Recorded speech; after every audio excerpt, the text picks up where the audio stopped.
दोस्तों, ये घटना झारखंड के धनबाद की है। धनबाद में एक परिवार रहता था जिसमें माता पिता के अलावा एक छोटी बेटी भी थी। बेटी पढ़ने लिखने में बहुत होशियार और तेज थी। वह सोचती थी कि वह कुछ बड़ा बनकर अपने माता पिता का नाम रोशन करेगी और समाज के लिए भी अच्छा काम करेगी। समाज में हो रही गलतियों और भ्रांतियों को सुधारने का एक यूनिक तरीका वह अपनाएगी। इसी सोच के साथ उसने आईपीएस की तैयारी की और अंत में उसका चयन भी हो गया।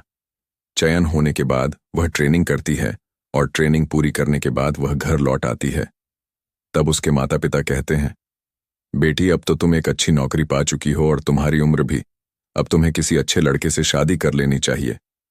इस पर लड़की कहती है, पिताजी, शादी तो हमें करनी है, इसमें कोई शक नहीं है, लेकिन अभी मेरा जो लक्ष्य है वह मुझे पूरा करना है। मैं अभी समाज को देखना चाहती हूँ। समाज कैसा है? अभी तक तो मैंने समाज को कभी देखा ही नहीं है। मैं सिर्फ एक कमरे में बैठकर पढ़ाई करती रही हूं और ज्ञान अर्जित किया है।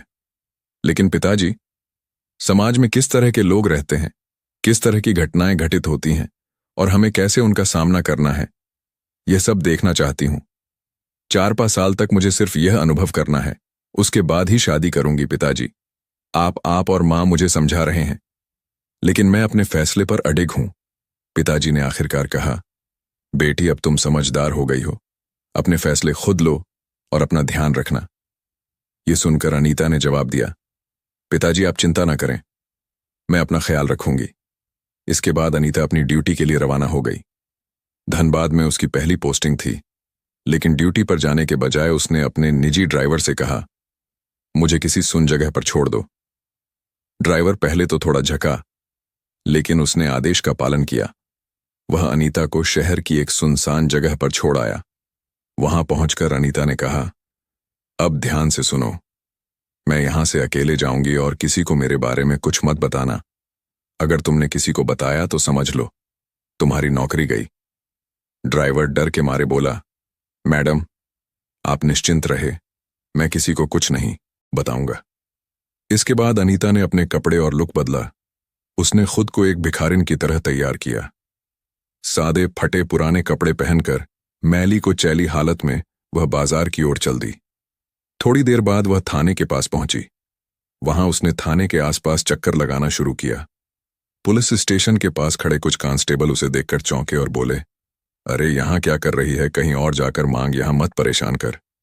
अनीता ने शांत स्वर में जवाब दिया, आप अपना काम करिए, मैं किसी को परेशान नहीं कर रही हूं। यह कहकर वह थाने के आसपास टहलने लगी, जैसे वह कुछ खास तलाश रही हो। अनीता, जो भिखारिन के रूप में थाने के आसपास घूम रही थी, हर चीज पर बारीकी से नजर रखे हुए थी। लगभग 20 से 30 मिनट के बाद अचानक थाने के बाहर भीड़ जुटने लगी। भीड़ के बीच अनीता ने एक कांस्टेबल से पूछा, साहब, यहां इतनी भीड़ क्यों लगी है? कांस्टेबल ने लापरवाही से जवाब दिया, एक लड़की का मामला आया है, रेप हुआ है, उसका परिवार शिकायत लेकर आया है, लेकिन जिसने यह किया है वह एक अमीर व्यापारी का बेटा है। मामला थोड़ा पेचीदा है। यह सुनकर अनीता के कान खड़े हो गए। उसने देखा कि भीड़ में लड़की का परिवार रो रहा था और वहीं आरोपी के प्रभावशाली परिवार के लोग अपनी शक्ति का प्रदर्शन कर रहे थे। अनीता ने पुलिस वालों की नजर से बचते हुए थाने के अंदर घुसने की कोशिश की। जैसे ही वह अंदर पहुंची, वहां मौजूद अधिकारी चौंक गए। दरोगा साहब ने गुस्से में पूछा, अरे इसे अंदर कैसे आने दिया? ये भिखारिन यहां कैसे घुस गई? कांस्टेबल घबरा गए और बोले, साहब, हमारी नजर इस पर नहीं पड़ी, पता नहीं ये कब अंदर आ गई। दरोगा साहब ने आदेश दिया, इसको कुछ खाने को दे दो, पैसे दे दो और यहां से भगाओ, हमें अपना काम करने दो। कांस्टेबल ने अनीता से कहा, देख, यहां से जा, कुछ पैसे चाहिए तो ले ले, कुछ खाने का चाहिए तो खा ले, लेकिन यहां मत बैठ। अनीता ने उनकी बात अनसुनी करते हुए शांत स्वर में कहा, साहब, मैं यहां थोड़ी देर बैठना चाहती हूं, थक गई हूं, आराम करना चाहती हूं, आपको परेशान नहीं करूंगी, बस उस कोने में बैठने दीजिए। अनीता थाने के बाहर एक पेड़ के नीचे बैठ गई और वहां से दरोगा साहब की हर गतिविधि पर नजर रखने लगी। उसने देखा कि लड़की का परिवार रोते हुए न्याय की गुहार लगा रहा था, लेकिन आरोपी के प्रभावशाली पिता दरोगा को रिश्वत देकर मामला दबाने की कोशिश कर रहे थे। दरोगा ने लड़की के पिता से कहा, देखिए, यह मामला कोर्ट कचहरी में गया तो सालों लग जाएंगे। बेहतर होगा कि यहीं निपटा लें। लड़की का पिता मजबूरी और लाचारी में कांपते हाथों से दरोगा को पैसे देता नजर आया।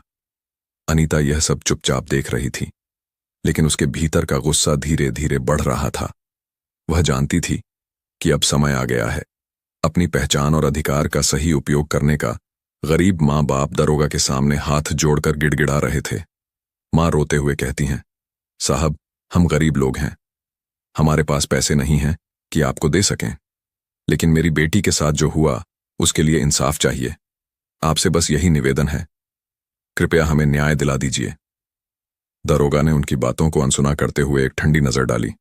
उसने कहा, देखो, कानून सबके लिए बराबर है, लेकिन यहां काम आसानी से नहीं चलता। तुमसे जो बन पड़े वह करो, वरना वापस जाओ। उधर अमीर पक्ष के लोग, जो पहले से ही दरोगा को मोटी रकम दे चुके थे, मुस्कुराते हुए खड़े थे। उनके पैसे से दरोगा का रवैया पूरी तरह बदल चुका था। अब वह अमीर लड़के के परिवार के पक्ष में बोलने लगा और गरीब परिवार को डांटते हुए कहने लगा, तुम लोग यहां तमाशा मत करो, अपना काम कर और चुपचाप चले जाओ। कोर्ट में जाना है तो जाओ, लेकिन यहां हंगामा मत करो। गरीब पिता, जो अंदर से टूट चुका था, कहता है, साहब, हमारी बेटी के साथ अन्याय हुआ है। आपसे इंसाफ की उम्मीद लेकर आए थे, लेकिन आप हमें ही डांट रहे हैं। क्या गरीबों को न्याय मिलना इतना मुश्किल है? इस बीच भिखारिन के वेश में बैठी आईपीएस अधिकारी अनीता यह सब कुछ चुपचाप देख रही थी। लेकिन दोस्तों, उसने देख कि दरोगा किस तरह अमीरों के पैसे के लालच में आकर गरीब परिवार को प्रताड़ित कर रहा है। उसकी आंखों में गुस्से की आग जलने लगी, लेकिन वह अब भी चुप थी। दरोगा गरीब परिवार से कहता है, तुम लोग घर जाओ, मैं तुम्हारे केस को देख लूंगा, गहराई से जांच करूंगा और जल्द से जल्द रिपोर्ट तैयार कर कार्रवाई करूंगा। गरीब पिता भावुक होकर कहता है, साहब, हम आपके भरोसे हैं, हमें सिर्फ अपनी बेटी के लिए न्याय चाहिए और कुछ नहीं। दरोगा बड़ी सहजता से जवाब देता है, ठीक है, तुम चिंता मत करो, मैं सब संभाल लूंगा। लेकिन जैसे ही गरीब परिवार थाने से बाहर निकलता है, दरोगा अमीर व्यापारी से पैसे लेता है और उसके पक्ष में कार्यवाही करने की योजना बनाने लगता है। थाने के बाहर गरीब परिवार को बैठी हुई भिखारिन रूपी अनीता रोक लेती है। वह उनसे पूछती है, क्या हुआ, पूरा मामला बताइए। गरीब पिता थोड़ा चिढ़ते हुए कहता है, हम जो भी सह रहे हैं वह हमारा निजी मामला है, तुम्हें इससे क्या मतलब, अपना काम करो। गरीब परिवार को यह पता नहीं था कि वह भिखारिन दरअसल एक आईपीएस अधिकारी है ही। थाने में मौजूद किसी पुलिसकर्मी को इस बात का अंदाजा था कि अनीता, जो वहां भिखारिन के रूप में बैठी थी, दरअसल इस थाने में नई नियुक्त हुई अधिकारी है। अनीता ने फिर पूछा, आप मुझे सब कुछ बताइए, मैं आपकी मदद करना चाहती हूं। आखिर आपकी बेटी के साथ क्या हुआ?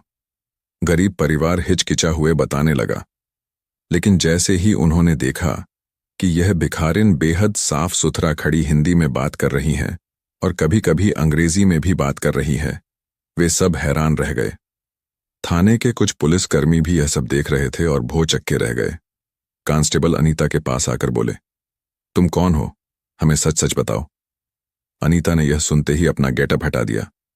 जैसे ही उसने अपने असली रूप में कदम रखा, सभी कर्मचारी हड़बड़ा गए। दरोगा को फटकार हुए उसने कहा, तुमने गरीब परिवार के साथ बहुत अन्याय किया है। मैंने अपनी आंखों से तुम्हारी सारी करतूतें देखी हैं। अब तुम्हारे खिलाफ सख्त कार्रवाई होगी। थाने के सभी पुलिसकर्मी सन्न रह गए।